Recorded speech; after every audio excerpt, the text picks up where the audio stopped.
Welcome back to the Unveiled Podcast. I'm your host, Meagan Murphy, and today I'm sitting with Dr. Leslie Wells. She is the founder of Faith Consciousness, a global awakening that invites us to stop negotiating with fear and doubt and to start realizing that there is a guided path that we can follow. Beautiful. Yeah. Thank you for being with us, Dr. Leslie. It's a joy to be here, Meagan. It's awesome. This is like a full circle moment for me, because I've imagined me interviewing you on this very thing for the last 6 years. I didn't know what I was going to be doing or, what it was, but now we're here and in this moment, and I just thank you, and it's awesome that we get to do this together. I agree. Yeah. I agree. And I love how life brings us those little foreshadowings, of like something's to come, but I don't really know exactly what it is yet. Little breadcrumbs, right? Yes, yeah.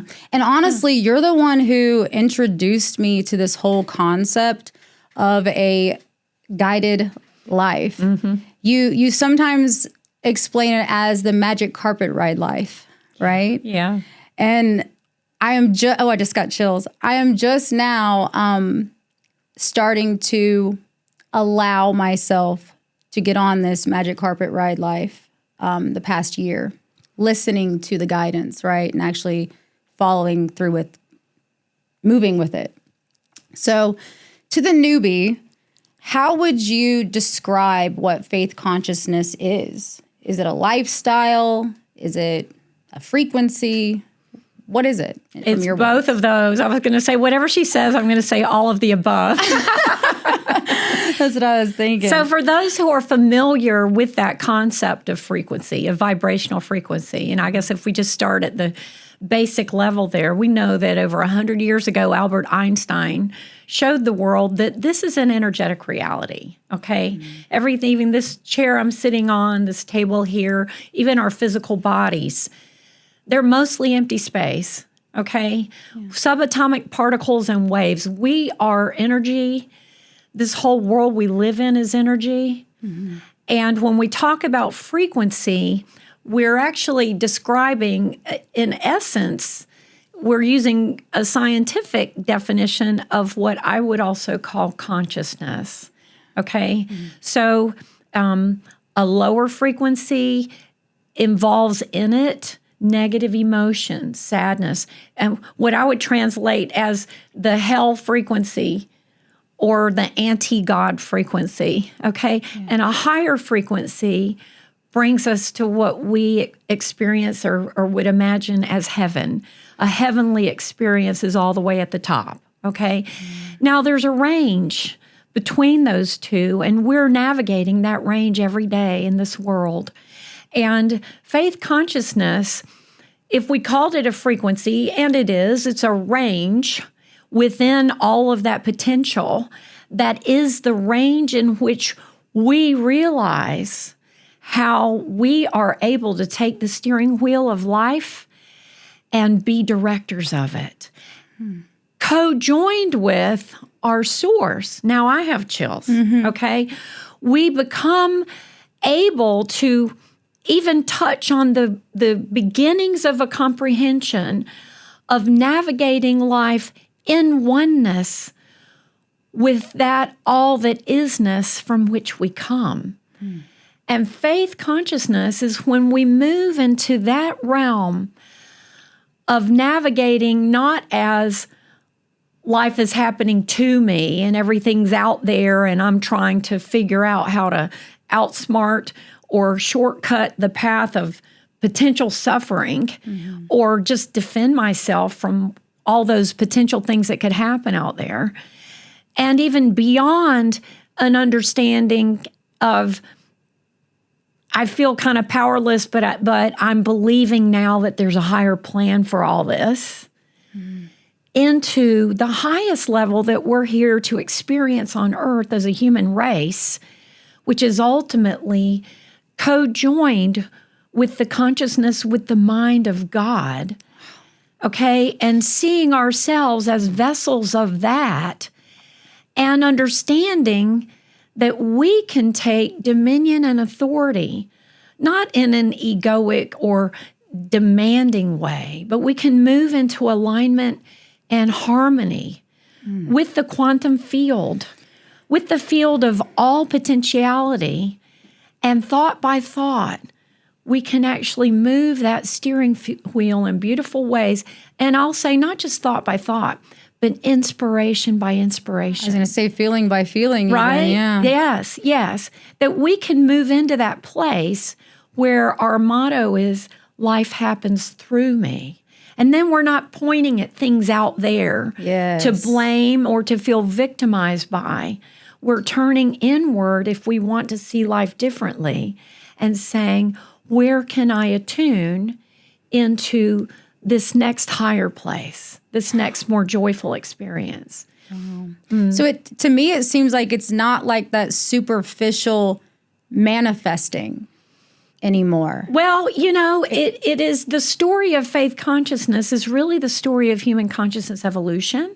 Yeah. And faith consciousness is the third era. We just moved into this era in 2012. Oh, okay. So it is the next higher level of dwelling and communing with ourselves, with each other, and with the divine, or that which we call God. Okay, and a new way of dwelling with potentials of life, how to navigate and co-create different than, as you said, manifesting. Yes. Okay. Now, if you don't mind, I'd love to explain that at the beginnings of the human journey, we felt completely powerless. Okay. We came in here in infancy consciousness and felt kind of victimized by everything. Life happens to me. Okay. When we matured enough, and I'd love to get more into that, in a little bit. But when we matured enough, we came to a place of beginning to feel like, hey, maybe I have some say. Yeah. Maybe I'm not just a victim. And I notice that when I do this, that happens. So notice when I say that.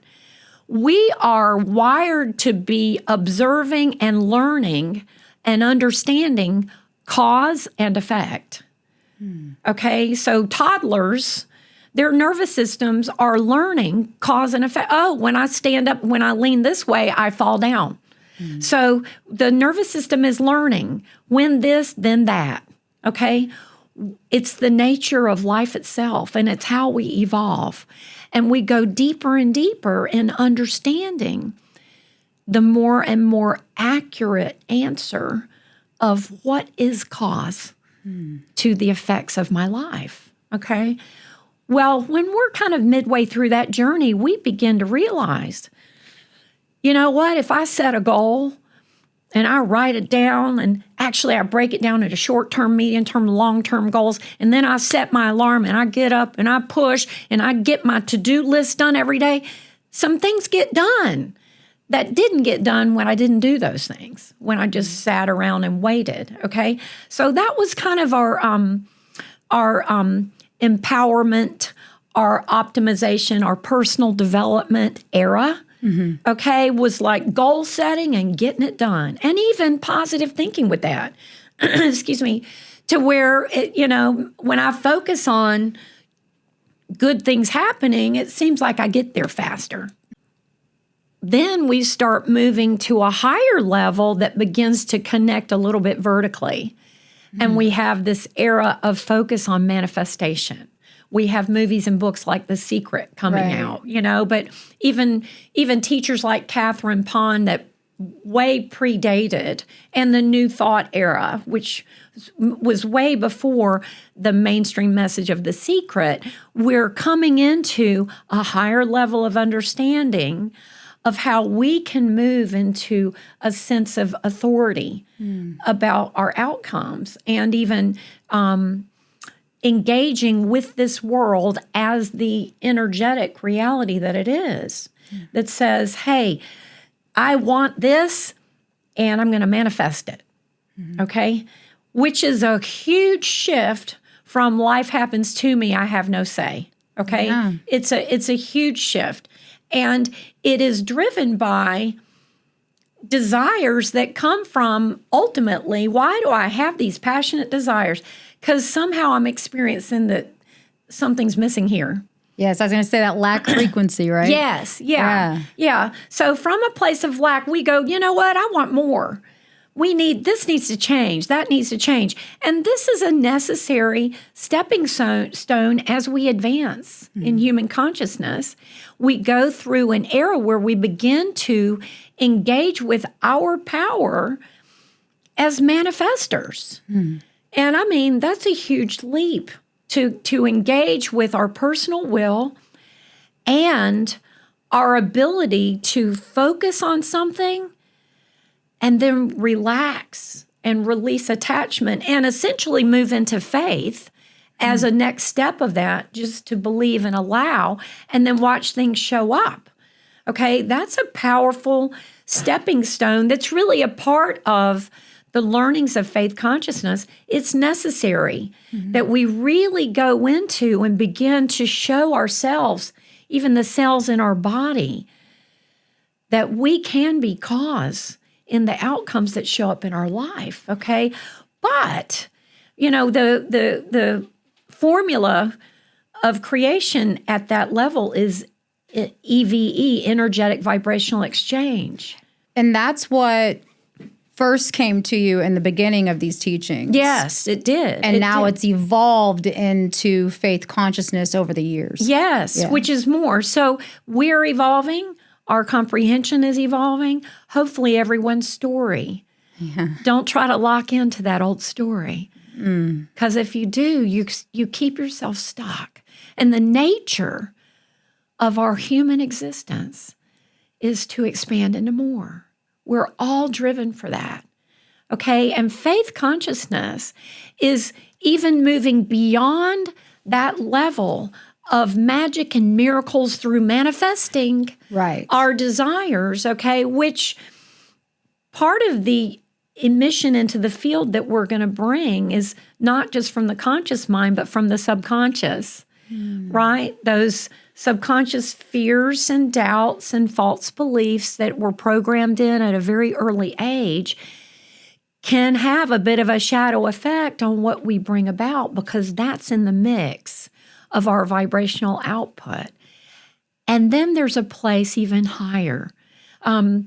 Sarah Langley, I believe is her name, who channels the council. The council had this message that says, you know, you can come to a place where you're so in alignment with the divine or your higher self, or that which we call God, the Holy Spirit, Jesus, whatever term symbols you use to help you connect with something that's incomprehensible, that our minds that are limited to 3D thought can't even fully fathom.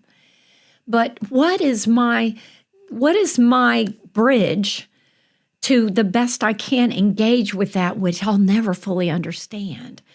When we move into a place where we use those those props to engage and just begin to merge and surrender into that alignment, we can walk in such a way that the next incredible thing shows up for us before we even got to that place of recognizing it as a need or a desire or a goal. Before you can even think the thought. Yes. Like it hasn't even been crystallized in my mind yet, and there it is. It just shows up. Yes. For you. Yes. Where, you know, a motto of that level of if it's meant to be, it comes to me. At that highest frequency, we magnetize into us without even pursuing dreams and visions and desires and chasing those things. And there's nothing wrong with that. And I believe that we move through these different levels at different times. It's not like we get locked in and just stay at one place all the time. But we can enjoy the ride and love the journey at whichever level we're at. When we move into the highest place, we can swim through the waters of every level and have a wonderful time. And have a higher view of what's happening when our landing pad always goes back to that guided life. Yeah. That place that says, I can trust, even when my mind can't understand yet. And that's really what faith consciousness is about. It's moving into a way of living where we are guided moment to moment, and we're generally, as our standard way of being, our go-to way, is trust, even when we don't understand it yet. That's what faith is. Yeah, and I just got the words, get out. This is what get out of your own way means. Yeah. You know, it's kind of like there's this divine plan that we have before we come in here, but then the personality ends up taking over, right? And thinks has to do it this way or needs to do it that way. And I feel like this guided life that I'm coming to I'm falling into right now is so much easier, you know, because you're not like resisting every day. It's like an effortless manifestation. Yeah. Instead of having to try and wrestle it to the ground and like manipulate it over here or whatnot. And I've done that my whole life. And I've just recently let go of the reins, and I'm like, hey, just, all right, I'm moving with you. Whatever it is, I'm going to go with you, right? But how do we reclaim trust in a divine plan when we've been deeply betrayed by people, systems, and sometimes even ourselves? Wow. Yeah. So you know me personally. I don't know if your audience knows that we're personal friends, and you know that my own life for the last 5 years has been a journey of that. Yes. Of that. So I'll start by saying, no matter where we're at, we're not beyond life bringing us through a next, I'll call it rite of passage. That you know, growth generally is, well, not just generally, is always going to take us out of our comfort zone. Yeah. And sometimes going out of that comfort zone can be so far out that it's the deepest depths of suffering.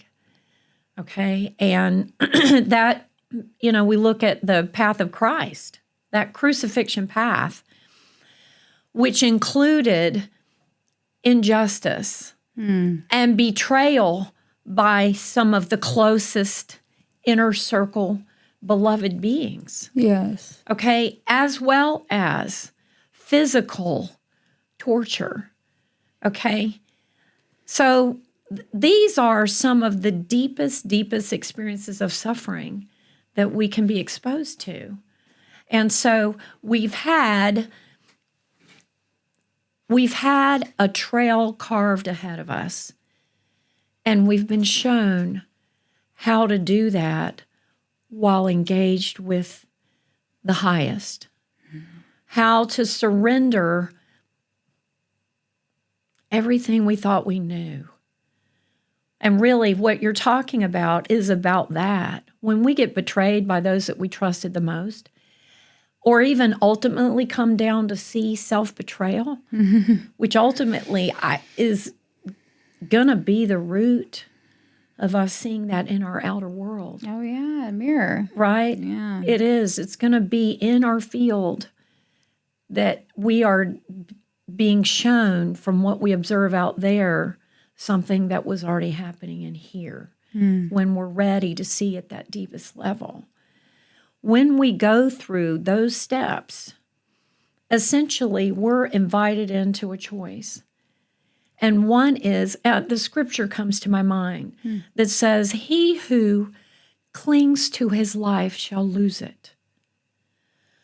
But he who loses his life, him or her, for my sake, will receive life eternal. Okay?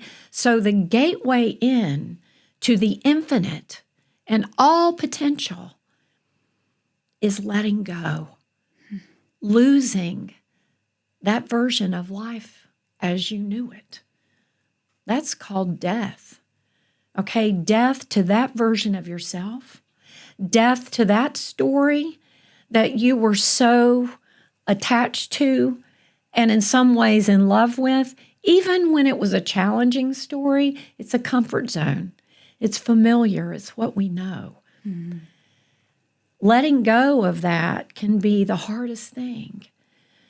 And Tony Robbins, the success coach, says, make it not about letting go of this, but moving into that. Focus on what you're moving into, not what you're letting go of. And so when we make the choice not to cling to that life as we knew it, that story as we knew it, the security we thought we had, the faith and trust we thought we had supported by those people. And when we have to let that go and say everything that I thought was real, every person I thought was true, even my own self, I can't trust. It's not real. It's not what I believed it to be. It can be crazy making at that moment until you're willing to let all that go and die to that version of you, that story that you were holding, and that level of living that you were at, which then brings us into what? Being born again at a new level that says, I trust vertically. I trust what's deep within me, and I can feel that spark of God, which I choose to believe and engage with. And when I do, that's going to be my home base when all else fails me out there. Now, what happens, Meagan, is as we go through these deep, dark nights of the soul, I've been in one for a year now. right? I've watched you. Yeah. You Coming have. out of it right now. Yeah. Well, maybe going back into it, not sure. I guess it's like in stages, It right? is. There's waves. Okay? There's waves. Until we begin to recognize it and go, my old friend darkness, here it comes again. And then we begin to feel less and less terrified of it. To go, I remember this. Yeah. And I remember how I came through it before. And I remember how it moved me into more. When we can remind ourselves of that and remind ourselves of that in our body and remind our body-mind of where our true anchor is vertically, we can begin to have a sense of peace and begin to let go of clinging to all those things that we were so attached to, and many of which we might have manifested. From our lack frequency, right? Well, because of the fact that it turns bad, is that kind of what happens whenever we're manifesting from something that wasn't our true authentic path coming in, that we experience both sides of it? Does that make sense? Well, yeah. Let's, I'd like to kind of broaden it even more than that, okay? Let's just say we live in a polarized realm. Some people call it duality. To be in a three-dimensional world, to incarnate into an experience where we can exercise free will, we have to have a range of potential. Okay? We have good and bad. We have light and dark. We have near and far. We have young and old. Okay? A linear timeline. Okay? And linear space. So distance, near and far. All of these things exist in a 3D reality. And it's the only way we can be beings who are exercising free will and choice. It's a beautiful thing about this planet because we're able to look at this whole variety and choose what we like and what we don't like. Okay. All right? We can compare and choose. And I'm not going to make any level of manifestation wrong. No. We're here to grow and learn through all of that. And we can sometimes, I don't know that we can know the difference when we have a desire. Right. And aim for, an exciting potential. There's goodness in that, no matter what. There's goodness in that. And I don't want to turn anybody towards a fear of, what if it doesn't last forever? Well, guess what? Nothing in this realm lasts forever. Anything that we bring forward in this tangible world is going to come and go. And that is not where we should rightly place our security. Because these things are transient. Every single part of this life is transient. The only thing that lasts is that which is beyond this 3D, that which is eternal, the source of all life. And when we allow that to be our landing pad, that to be our go-to, our status quo, that's where my security is. That's where my answers come from, even when I don't have a tangible view of what that looks like in this world. I know that I can trust what's next. And when we go into that faith frequency that is vertical, and then allow that frequency to bring in what's next materially, we're never going to get let down. Yeah, it's kind of like you're accessing what I would say like divine logic. Nice. Almost, right? Nice. Like it's, yeah. Well, if I can throw a scripture in there, okay? Yes, so what you're please. talking about is what the Bible says, the foolishness of man is wisdom to God. yeah. And the wisdom of God is foolishness to man. Yes. Right? So Because we try to think our way. Well, we can't see it working this way and that way, and we want to like have all the like outcomes, right? yeah, and actually the other part of it is the wisdom of man is foolishness to God. Okay? So our reason and logic is not the reason and logic of the divine. Right. Okay? Because, even as science advances, and we've come into this beautiful time where our understanding in the laboratories, our understanding mathematically, our understanding of physics is now bridging into what we always saw as mystical, spiritual, religious. Now they've merged. Quantum entanglement is a proven reality to where things here can be totally engaged with something far away and they can be influencing each other. 3 scientists in December of 2022 won the Nobel Prize for Physics for proving that the quantum entanglement theory is a reality, proving it as solid fact, that essentially there's no objective reality, that everything that we're experiencing, this is a field of energetic potential, and it gets collapsed into a tangible reality through our observation. So it's the lens we're seeing through. It's the expectations that we're holding that's causing our reality to show up as it is. So that brings us into, a spiritual path or a logical living life path that ultimately says, well, per scientific evidence, if I want to change my world out there, I need to change my lens of how I'm viewing the world. So it means the cause of change is within me, not by fighting, pushing, manipulating, contriving ways that I can change what's out there. That's short term, and it's treating the symptom, not the cause.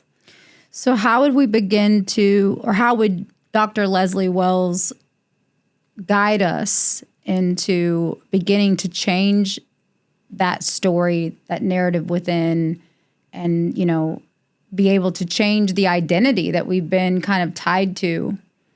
Is there a way to move into that more easy? Yes. Less suffering? Yes. Yeah. Yes. Well, I would start that answer by saying, what we resist, we persist. Yeah.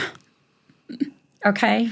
So when we're pushing against anything, The Buddhists say the cause of all suffering is craving and aversion. Okay? So craving, which both has to do with the lack consciousness. Okay? Suffering comes from wanting something I don't have. Or not wanting something that I do have in my reality, in my experience. And that's how we suffer. So I was just telling a client this yesterday. Folks, when life throws you into a tailspin, remember how to drive in the snow. For those who've learned, when they teach you about driving in the snow, when you hit ice and your car starts to spin out of control, what are you supposed to do? Lean in. Turn the wheel into the turn. Yeah. Like, how can that make sense? I need this car to straighten out and go straight. Don't I need to force it to try to go this other way when it's wrongly going into a spin? And the answer is turn that steering wheel into the spin as if you're choosing to spin. Oh, yeah? You want to spin? All righty then.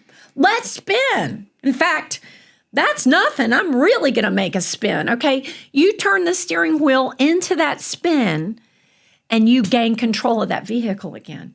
Wow. You intentionally go into what's happening, which means not only do I let go of resistance to this spin, which I wasn't planning on, and actually isn't a good thing as far as the potential outcome here, I'm going to deny all logic from this other level, turn into the spin as if that's what I wanted to do, and oh my gosh, like magic, those tires, which are now turning into alignment with the direction of the vehicle, they get traction again, and now I have control of the way that I'm going.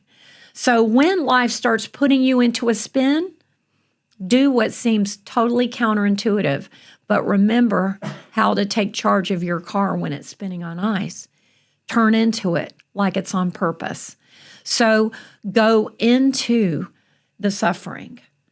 In other words, instead of spending that enormous amount of effort and energy that we tend to do to avoid and get out of suffering, go into the suffering.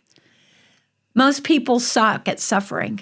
Yes. So when it shows I up, suck at suffering.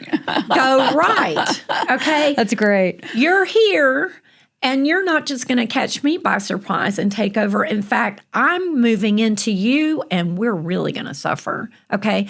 So when you move into that suffering energy, whatever the cause of it was, the ultimate outcome is that way you feel inside, that awful way of fear, of uncertainty, of those depths of feelings that we get when a beloved has deeply betrayed us and what we thought was true was not. I was going to say, let's give a real live example here. Like betrayal. The husband, you found out he's doing something behind your back. Right. You leave. Is that me going deeply into it because I left the situation? Or is it deeper than that? It's deeper. So it's not about what you do, but how and why you do it. Okay. Okay? So what's my internal state? So if I leave because I'm mad as hell and I'm not going to take it anymore, and I feel like a victim and I want to hurt them back, and this is my retaliation, and in fact, I'm going to go online and trash this person, okay? Yeah. We increase our suffering in a victimized way. We increase our disempowerment. But there are steps that we can't avoid, okay? We need to go from total victimhood. Vibrationally, anger and revenge are higher steps than victimhood. Yeah. The question is, how quick can I move out of those feelings and thoughts without trying to move out of those feelings and thoughts? The way to do it is to go into it hard, don't resist it at all, and then the next will come, and the next will come, and the next will come. In other words, the next higher frequency will come. We will get out of depression a lot faster if we grab onto that moment of anger that came. Instead of guilting ourselves for being angry and going back into depression, we could stay in that depression for ages. If that anger starts to come, grab hold of it. I deserve better than this. Right. Okay, go into that. And then if you go into that fully and really engage with just the experience of anger in yourself, you're going to transmute that energy pretty quickly to where you begin to move more into higher and higher frequencies that move you into neutrality. What's next on the scale above anger? It depends on which one you're looking at. Yeah. But you'll move eventually into a place of peace. It's kind of like the collapse, like you talk about. Yes. From Dr. You'll John. neutralize that, and then you can move into, it's only a couple steps above anger to move into hope. And at hope, we begin to have a vision. For the future, we begin to feel encouraged within ourselves. Instead of below that, it's all pretty discouraged. Actually, anger is the most potent frequency of change. It's the emotion that can bring about the most radical change. Yeah. Motivation. Determination is behind it. Yeah. So your question was about, okay, how do I navigate this when I've hit the rocks, when I've skid into that tailspin in life? Yeah. And first of all, I would say go into it instead of trying to avoid it. Anytime an emotion starts to come, find it as a gift. Go, wait, I have to stop everything and feel what this is. And if you can't, stop in that moment. As soon as you're able, try to find that feeling again and call it back to you. That negative feeling, those tears, that upset, go into it. Do you like ask yourself why I'm feeling this feeling, or no? But if there are thoughts, face it. Feel it. Feel it. You have to feel it to heal it. Oh. So first, just feel the energy. And you know what? That energy is not personalized. You might go, well, here's my reason. But when you go into that feeling, if you just go fully into the feeling, you might end up having memories of all the other times I've felt this way. All the other times. When else have I felt like this? It could take you all the way back to early childhood. I remember that time. Dad promised me that he was going to pick me up and take me to that movie or go to that ball game, and he didn't show up. Go back and let that frequency go all the way into the deepest roots of your memories that it can take you to. Now you're getting something powerful, right? Feel those unprocessed emotions, any remnants from all of your existence that's attached to that frequency, and go into it. Feel it fully, face it on, invite it in, and say, show me what else you got. Bring it more. This is turning into the spin. Then it's amazing. When you go into that intentionally and you're not trying to get out of it and you're not feeling like a victim of it hitting you and you're going, oh, welcome. I see that you've shown up. Let's see where we can go with this. Thank you. Now you're in charge. Okay? Then you're doing suffering.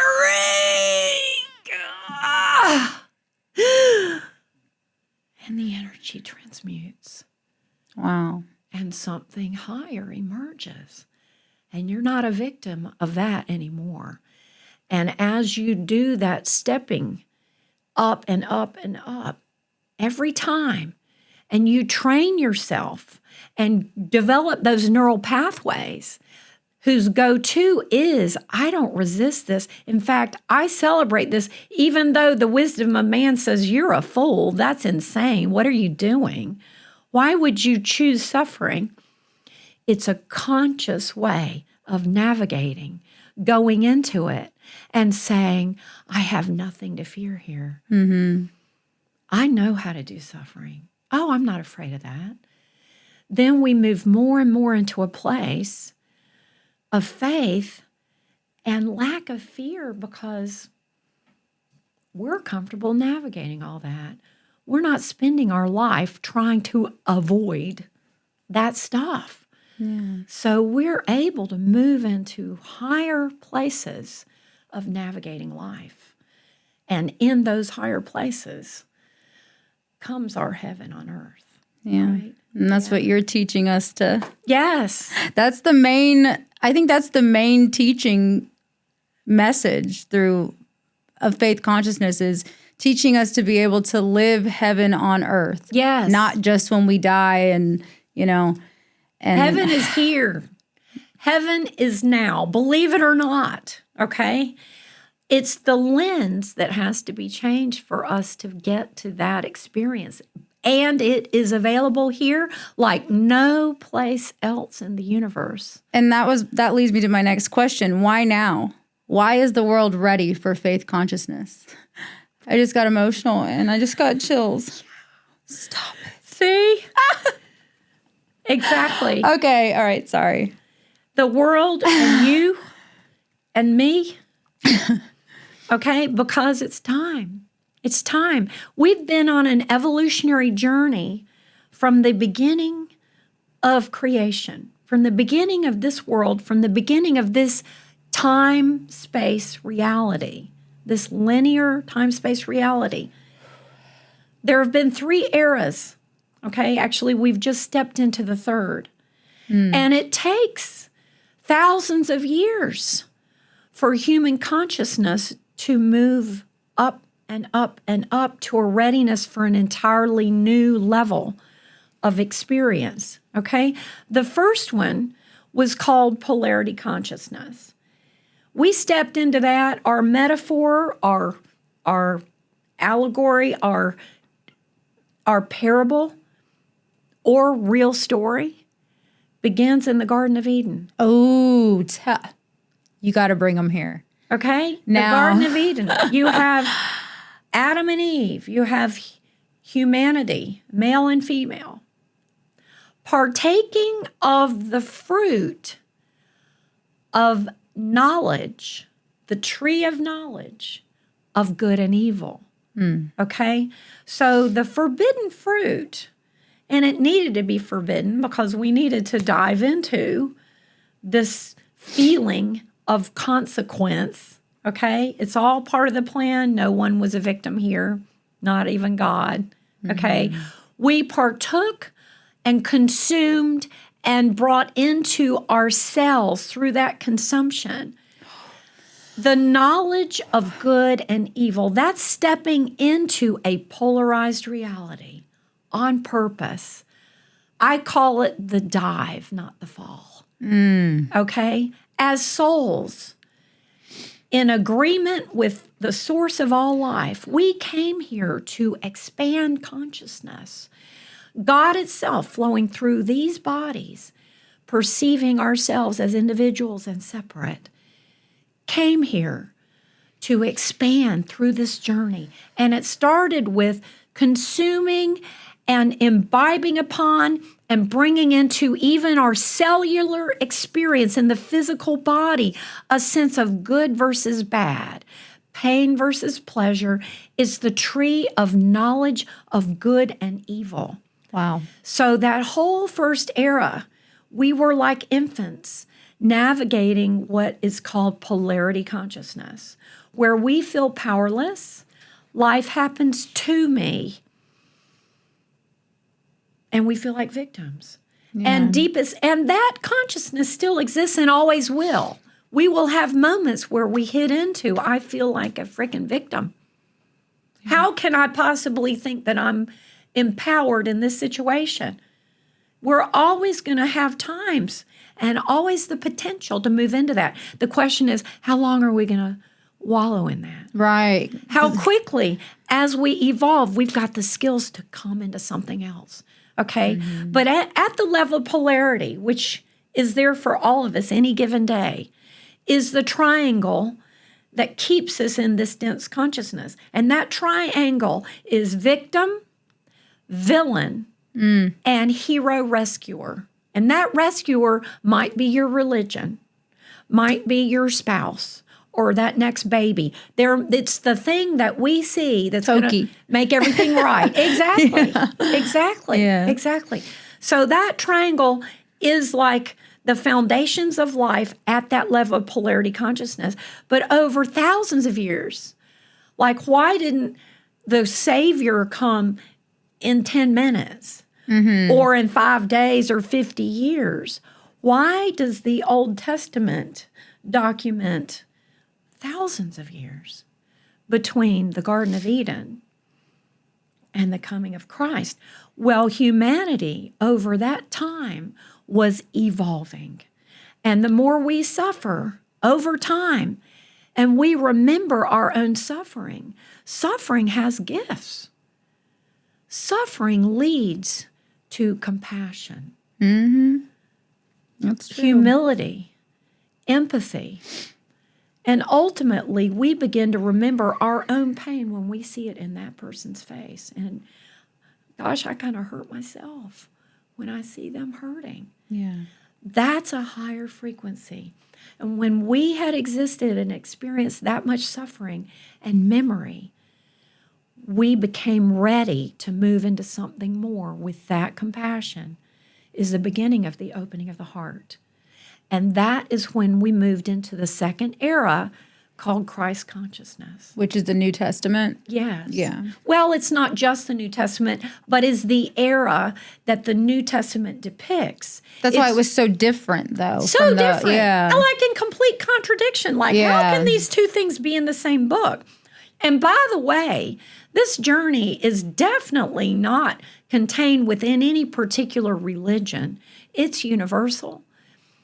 And it exists for us all, whether we know it or not, and whether we place this story on it or that story on it. We're actually coming into this third era where all the stories are going to merge and all the things that have separated us are going to dissolve. But that second era, yes, is portrayed by the New Testament. And this is where you have an entirely different message in that same Bible book that's in complete contradiction to all those rules and laws of the Old Testament. Stone them to death, slaughter every man, woman, child, and animal, burn the land, salt the earth so it can't reproduce. It's about vengeance and godly men having lots of wives and thousands of concubines just to have sex with. How do we go from that to you must only have one partner? Right. Okay? Because consciousness has evolved, and we are now in that second era available and ready to engage with more intimacy. Intimacy with ourselves, intimacy with another, and intimacy with a God within. Jesus, come into my heart. We go into a new opportunity to invite God into an up-close and personal experience in that second era. Christ consciousness says God isn't just that way distant thing out there that I have to make sacrifices and offerings to try to bridge to somehow, who's angry and is going to stone us to death if we get it wrong. Now we've moved into an era of grace, of compassion, forgiveness, and oneness. Yeah. Oneness, where Jesus said that the villagers were ready to stone to death as the law was, the law of God, this adulterous woman. They were all ready to do the right thing and follow the law and do what they're commanded to do. And Jesus said, hang on. You know, one of my favorite parts. You who hasn't screwed it up. Yeah. You who hasn't missed the mark. Yeah. You who hasn't gone off target. Yeah. You throw the first stone. And they all looked at each other. They all knew that their neighbor knew at least that one thing that they messed up. They're like, oh, shit. Yeah. So, and it says the oldest ones started putting their stones down first. The wiser, more experienced ones and who've had more time to mess things up. Wow. Right? Put their stones down first, and then ultimately everyone walked away. And this was the introduction of oneness, because they're going, you're no different than her. Right. just like you and I were talking in the car about a tragic situation for you where you could potentially be judging and condemning someone else. And then you said, yeah, but I look at myself. Yeah. And I have to now see that's a high level of consciousness evolution that you're being in.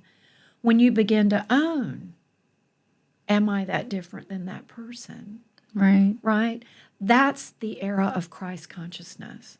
That's at the lowest level of that era. We start with what we call forgiveness, which is judgment and condemnation. Still. Oh, yeah. You're judged. You're condemned. Yeah. You should never have done that. You are wrong. And by the way, you owe me. Okay? It's an indebtedness. You owe me big time. Okay? And to forgive them is to release that debt in your mind. Okay? That's at the lowest level of Christ consciousness. As we evolve to the higher end of Christ consciousness, there is no forgiveness. Because there's no sense of condemnation. You are wrong and I am right, but I'll forgive you, right? Yeah, it's kind of like when I lost my cat to that tragic situation. I was able to the very next day, it was like, okay, yeah, this is awful. She should have checked the dryer or whatnot. But it's like, I was able to come to a place where I said, well, what was my part in this? And my part was, did I really need her to come over and help me that day? I didn't. And, I just was being lazy and wanted someone to come help me, right? So it's like I was still able to find my part in it and how I attracted it and how it went down. Okay, why don't we work with that for just a minute? Sure. Okay, because I just want to coach you a little bit, sure. Okay, with this. Because at that level, you're still holding blame and condemnation, and now you're turning it into yourself. Oh. I'm to blame. I was lazy. It's my fault, okay? Wow. You see what I'm saying? Yeah. So okay? So then what's the next level there? What would I have? Okay, so instead of blame and condemnation, for myself, that is, yes, too. Yeah. Moving it from her to me. Some people could move it to God. Oh, yeah, I've done that. I did that. Damn you, God. How dare you do this to me? To life itself. Yeah. Okay? I did that. And be a victim, or then we can stand up and just condemn and blame and be angry at God. Yeah. Or angry at myself, it's all my fault. There's still blame and condemnation, okay? No matter which way you're pointing it. And faith consciousness kind of sees that it was all part of the plan. Well, so there is no blame. Actually, Christ consciousness sees that it's part of a plan. Oh. So understand, polarity consciousness says life happens to me. Okay. There's no plan here. It's all random and I'm a total victim. I have no power, okay? Right. Christ consciousness says I'm still powerless, but there is a plan, okay? And that says life happens for me. Okay. Somehow, where people say everything happens for a reason. Yeah. Okay. I never liked that. I know, and a lot of people don't. So it's a stepping stone. But we can say, okay, everything happens for a reason, a higher plan. Life happens for me. I hate that this has happened. I am devastated that this has happened. But I also surrender that somehow there's a higher plan here. Yeah. That somehow all things work together for good for those who love the Lord, okay? My heart acknowledges that, here we go, I am a spiritual being having a human experience, not the other way around. I'm not a human as who my truest self is. I'm not a human being having a spiritual experience. I'm an eternal being. That in the Bible, God says, before you were formed in the womb, I knew you. I existed before I came here. I'm a spiritual, eternal being having a human experience. And this that's going on here is a transient experience I'm having, but it's not really who I am, and it's not really where I'm ultimately going to live. My living is beyond this. I am beyond this. And my truest reality is actually beyond this. In fact, I'm beginning to believe those physicists that won that award that say everything is energy and it's infinite potential realities that's being collapsed into a perceived illusion that we feel is an experience because we feel like these bodies are real, even though they're empty space. They're energy, okay? So when I can begin to bridge that says, yes, I'm feeling this body, I'm seeing, hearing, tasting, touching, smelling through this body, and yet I know that this is transient and essentially it's not really what's truest and real. I'm living in the matrix. And that thing that happened is a part of that. Even that beloved being that I just lost tragically. Do we bypass the experience of the pain? No. That's why Jesus demonstrated before the crucifixion. He came and said, Lord, he sweated blood. Yeah. Blood came out of his pores. He had so much stress with the fear and the devastation of what was to come, knowing the suffering ahead of him, and said, if there's a way, let this cup be lifted from me. I don't want this. Yeah. Okay? He demonstrated first feeling the feeling the vulnerability of our humanity. Oh, yeah. Don't bypass those emotions because that energy will get locked in your body and be an anchor holding you down. To keep experiencing. Yes. Yeah. Feel it, process it, go into it. And then once you've done that, he said, but thy will be done. Not my will, but thy will. So he then moved his eyes and focus from this world, from himself as this human being, to himself as that eternal consciousness that is God embodied. Wow. That says, I merge with that. And my loyalty is to the invisible. Even though this thing that's visible has just crushed me. Wow. Go into the crush. Turn into the spin. Process that energy. And then surrender to something more that says, even though I don't understand it, something more is happening here. Something more. And let that be your next highest landing pad. You'll bounce back down into, and don't avoid it. Yeah. It's like the waves of grief.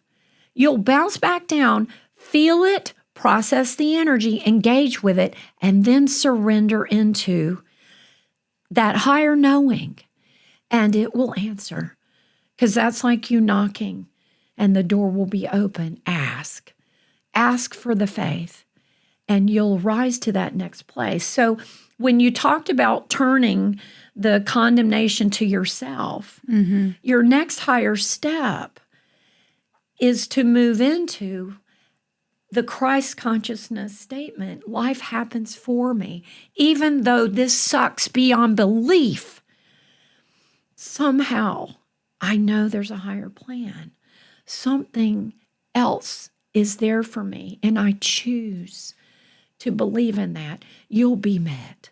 Oh, yeah. I've experienced that. Right? The forces of heaven will reach down to you and support you at that next level. Yeah, I realized that like it had to have happened, or it wouldn't have. It happened because it had to break the illusion in me that I was creating every single thing, right? And that nothing was organized, right? So kind of the gift of humility, because you know what? Thank you. When we feel like we've got all the answers at one level, we will not expand beyond that. Right. We stay stuck. So I had to at that level. So it had to like break my heart so wide open that I could not even understand how I could have created this because I didn't. Right. And like you died to that version of you. Yeah. Which then surrenders to what next? To the unknown, right? And that's where we begin to move into. Which got me on this path. Yes. What I'm doing right now is sitting here with you. I would have never done it, right? The guided path, yes. The trusting, like I don't even have all the answers and I don't understand it, but I'm trusting what I don't understand. Then you're moving into faith consciousness. Right. Into the alignment with divine. And also where Christ consciousness' life happens for me.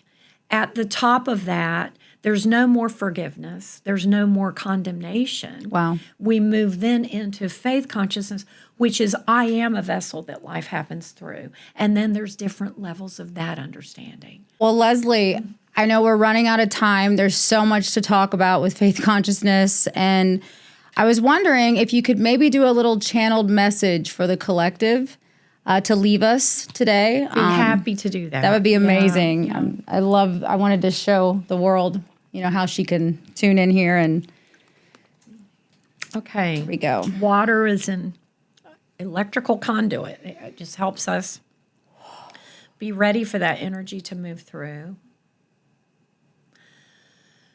So just take a deep breath in. Let it out slowly, just intending to tune in. Feel your heart. I'm going to speak some sounds that sound like a spiritual language for a moment. Some call it light language, tongues of angels. Niya sikia nai nai nai. Nakoa lakia satantante. Shukua, shukua, shukua, shukua, shukua. The message for the masses right now, for those that are watching this show at any time, the word that's coming is peace. Peace amongst apparent chaos. Be reminded that there's more than what meets the eye. And this reality is going through a powerful, powerful transition. And there is rhyme and reason to the apparent chaos that you are witnessing and experiencing. Understand that through this, you are never alone. There is more to come where you are going to see born out of what is tragic to witness and experience in this world right now. There is invisible force moving through that is reorganizing that which seems chaos into a much, much higher level of order, of consciousness, and ultimately peace on earth. So reach for that peace within yourself, even when what you're observing looks horrifying. Feel the feelings and then go within and ready yourself for the peace. It will meet you there. Just be aware that it exists and it will meet you there. Thank you. Thank you. So where can everybody find you, Leslie? And do you have any events coming up for Faith Consciousness? We actually do. We actually do. Awesome. And, I do have some glasses. So here in the near future, the next Faith Consciousness retreat is Saturday, November the 15th. This is in the series of 3, which is Polarity Consciousness, Christ Consciousness, and Faith Consciousness.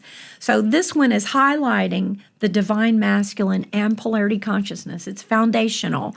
And that's from 2 to 6 p.m., November the 15th at Heartlight Spiritual Center in Charlotte. It is also broadcast online, $140. And those who are coming in online at $70. Okay. Also, 3 free introductory talks are happening prior to that on September 22nd, October 1st, and October 26th at different venues in Charlotte. Go to faithconsciousness.com to get the details, and you can register there and learn about it more. Thank you for having me. It's been Thank a you for blessing. coming. I love you so much. And I will be at the Faith Consciousness second event. Awesome. So thank you so much for everything and all you're bringing through. And I love you. Bless you on this journey of being a voice to the world for spirit moving through this podcast. It's really a beautiful thing that you've moved into. And thanks for having me on. Couldn't have done it without you. Thank you. That was beautiful. That was beautiful. You're going to love this one.